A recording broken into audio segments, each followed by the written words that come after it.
What's going on, Rooted? It is Friday, and it's time for me to give you guys a little bit of a weekend workout. So we're going to focus on our hinge pattern and doing movements on the ground. There's a little bit of a reason for it. Starting March 1st, so from March 1st to March 31st, we're going to try to focus on getting up and down off the ground 10 times a day. A little community challenge. So what we're going to do today is warm up doing some dead bugs, some planks, some glute bridges, and some static stomp deadlifts. At home, you can either do this with body weight, if you have a kettlebell available to you, that's awesome because I'm going to be doing swings, but any weight that you can use along with a hinge pattern variation will be helpful for this. So after we do our little warm up, we're going to do a couple rounds of that. We're going to be doing some swings and then getting down on the ground and moving around, kind of freestyling what we do on the ground a little bit today. If your wrist can handle it, fantastic. If you're not used to being on the ground, I would jump back into your emails and get on to this week's midweek mobility, which focuses on your wrist and ankles, and it'd be a good place to start prepping that joint. If you know how to do get-ups during March, it'd be great for you to do 5 get-ups on each side for a total of 10. But if not, just getting up and down off the ground is a very important skill as we get older. It's a skill that we really want to improve because the more variety we have on getting up and down off the ground, the more options we'll have if we ever fall. So, and that's a real concern for us as we get over 50, is that we want to be able to easily get ourselves up and down off the ground. Okay? So like I said, we'll start off with a short little warm-up of dead bugs, planks, glute bridges, and a static stomp deadlift, and I'll be talking to you guys through that. And then after, I'll do a set of 10 swings plus some groundwork. I'm going to do a total of 5 rounds.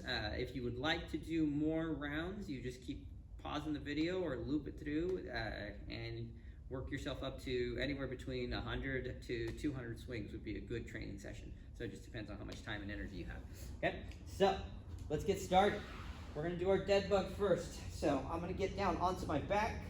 I'm gonna bring my arms into the air and I want them to be vertical. I'm gonna pull my knees towards my chest until I feel my tailbone come off the ground.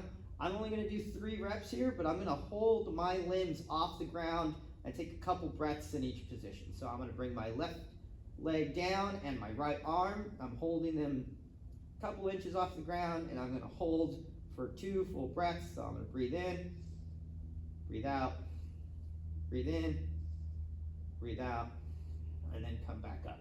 Then do the other side.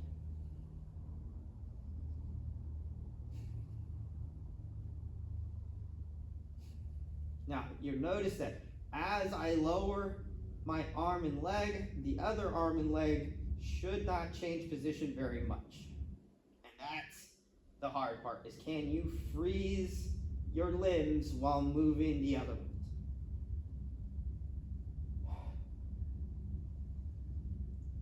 And then 1 more on each side.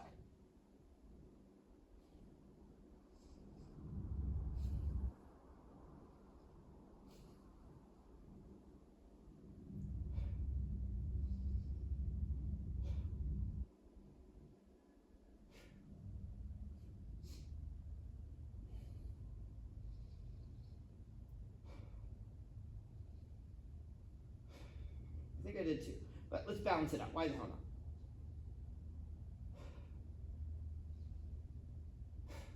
Good. I'm flipping over onto my forearms. And planks are an anti-extension core exercise, so I'm trying to prevent my spine from extending or arching. So I'm going to create a little bit of a hollow by tucking my tail, create tension in my upper body, and then straighten out my legs. So I'm holding here for a 5, 4, 3, 2, 1, and then bringing my knees back down. Now I don't have to hold it for a very long time because I can activate my midsection pretty quickly, but if you're not feeling your abs, or if you're not sure where you are in space, adjust your body until you feel the tension in your midsection and you don't feel any stress on your back, and then hold that there as long as you need to really feel like your middle is doing its job. I'm gonna bring my feet down to the ground with my knees bent. My arms are gonna be down by my side, palms up.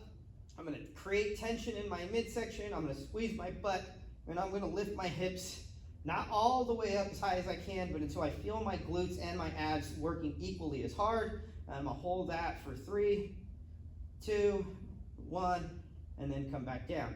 As I come down, I wanna make sure that I maintain that core tension and don't go as high as you can. Squeeze your butt and your abs at the same rate. Find that top lockout position and then feel how it feels to engage in that position.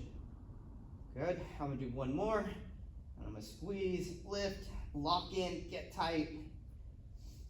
I'm only doing 3 here. You may need more. You may need 5, you may need 10, but the point is to feel your midsection, your glutes all engage and work together. Now, a static stop deadlift, this is something that you only want to do for 3 to 5 repetitions, and it is an effort exercise. So you can stand at the top. I'm standing up here. You can see I'm in a good locked out position, but there's no tension. So you can make it look like you're doing something, or you can actually squeeze. So I'm going to line the handle of the kettlebell up. Any weight here will work, dumbbell, anything at all. I'm going to send my hips back, so I'll give you a profile view. I'm going to send my hips back. I'm going to grab the handle of the kettlebell. I'm going to lock my lats in place, make sure I feel tension where I'm supposed to be working. So I want hamstrings, glutes to be on, lock in the lats, and I'm going to stand up. And then I'm doing a standing plank. I'm corkscrewing my feet into the ground. I'm cramping my glutes. I'm locking in my quads. I'm anchoring my midsection, and I'm holding this for about 3 seconds. Tightening up, squeezing my body as hard as I can, and then I hinge back down, reset, get everything locked in place again, push my feet into the ground, cramp at the top, 3, 2, 1, and then back down, reset, get tension, push into the ground again, tighten up, squeeze, rooting my feet down as hard as I can, and relax. Good. Once I get done with that, I'm going to shake that tension out. Now, here, if you need to, go through this for 2 or 3 more rounds. Remember, quality is more important than quantity here. You want to prep your body for the work to come. All right? So now, I'm going to get set up. You've done 1 or 2, 3 rounds, whatever you need, and you should be ready to go. You can continue to do deadlifts if you have not learned the swing. You could do a body weight hinge with a stick on your back.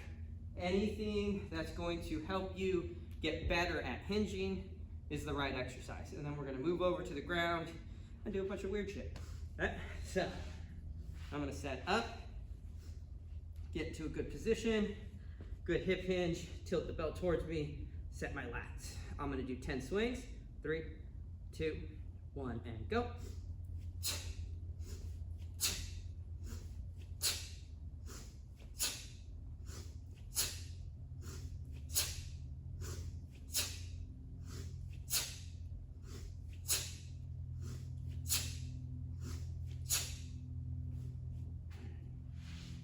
And I'm going to come down to the ground.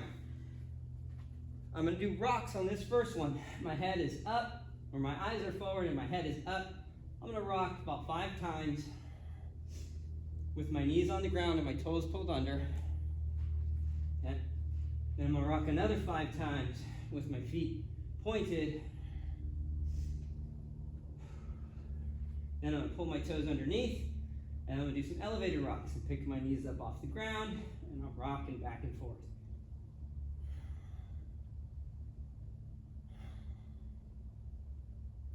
And then I'm going to step forward, put my right foot right by my right hand, and I'm going to step back. Left foot right by my left hand.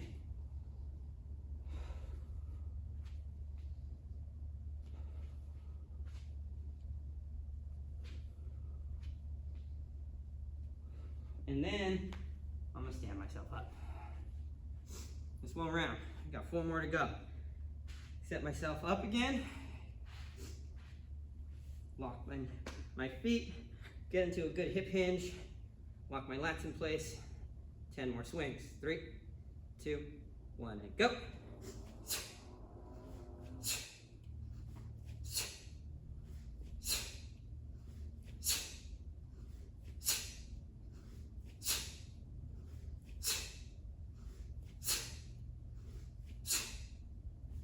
Good stuff.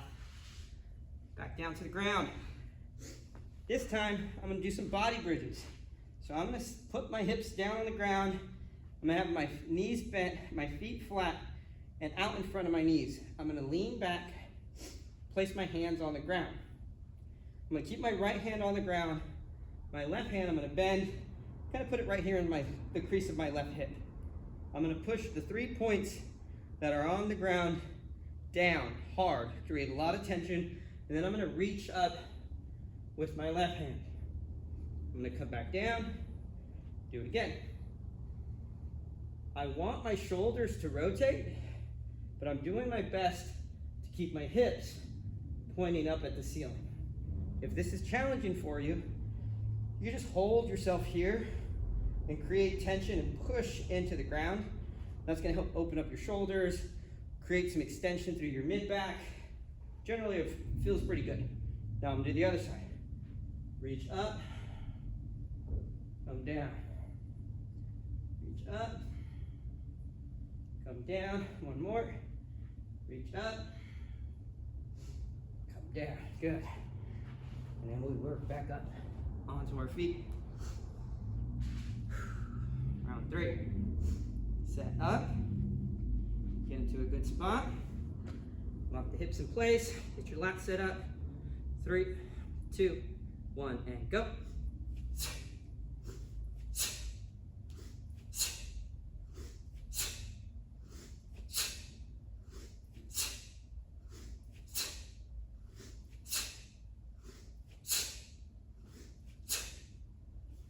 Good stuff. Put the bell down safe. Then we're going to come down. We're going to get into that elevated rock position. Right? We're going to hold here. Then I'm just going to take 1 foot off and put it back down. So I'm kind of marching my feet in place. I can also do this on the ground, where you're just picking 1 foot up off the ground at a time. My goal here is then to pick up my left arm and my right leg. And then just do like a little crawl in place. Shaking is your friend. You're trying to figure out how to balance here. Good. Did 5 per side. Pretty tough. We'll get up, shake it out. Round 4.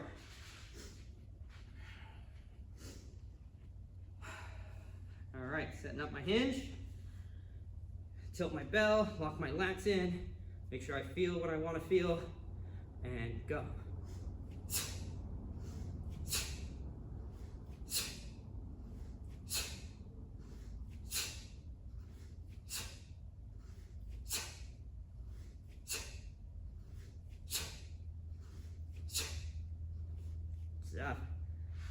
All right, I'm gonna make sure that my area that I'm training in is safe.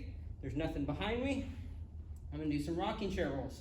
So I'm gonna sit my hips down on the ground. I'm gonna gently grab my knees. I look with my eyes where I want my body to go. So I'm gonna look up, and that's gonna tilt my head back. And then I'm gonna look down, and then roll my body forward.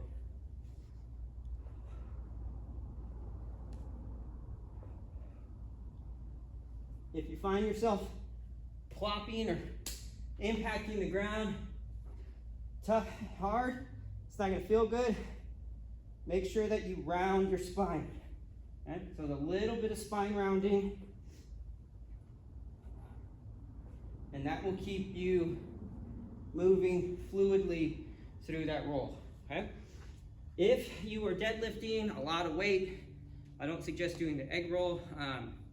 Spine rounding with lots of load immediately after a exercise that requires a lot of load is not a very healthy position. If you're just doing this as a way to get a little extra movement in over the weekend and you're using the relatively light bell, anywhere depending on your strength levels, then it is an appropriate movement for you to do. If you're not sure, reach out and ask me, and I'll give you the thumbs up if it's something that you should be working on. Okay, last round here. So again, I'm only doing 5 rounds. I'm gonna mix in some shin boxes on this next one.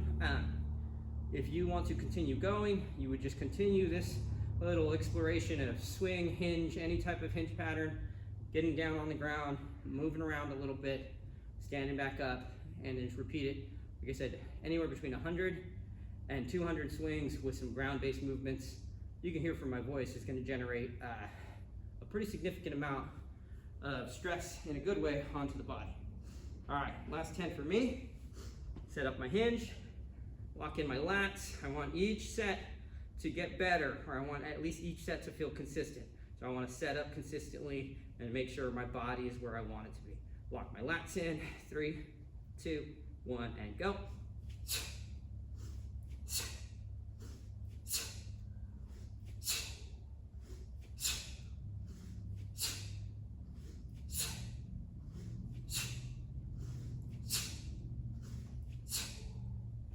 Bell down safe, out of the way safe, and onto the ground.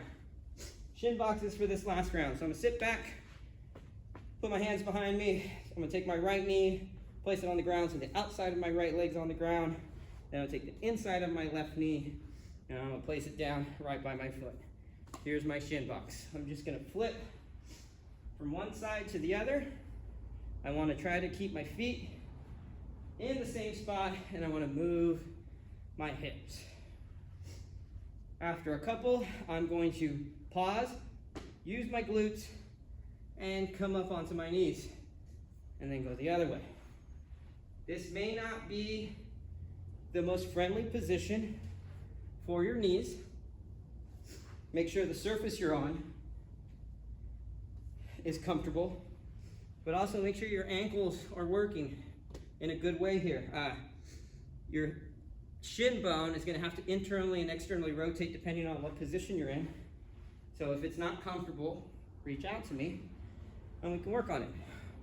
I'm now going to bring that foot forward, then step that knee back. It's okay for it to be a little cumbersome. It will smooth out.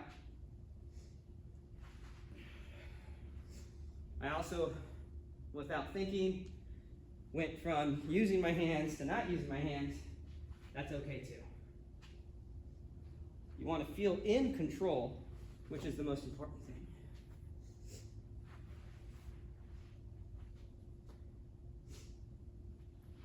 And then on this last one, bridge, step, and there I am off the ground. Give it a go. If not this weekend, it is a really fun way to train the swing or any other hinge and get your heart rate up, just because you're using a lot of, we'll call it brain demand, to get up and down from the ground. If you pair that with a ballistic like a swing, you'll get your heart rate up and you'll feel like you did a pretty good job. So if you guys have any questions, or if you need any more information or any help with any of the exercises, feel free to reach out. Have a great weekend.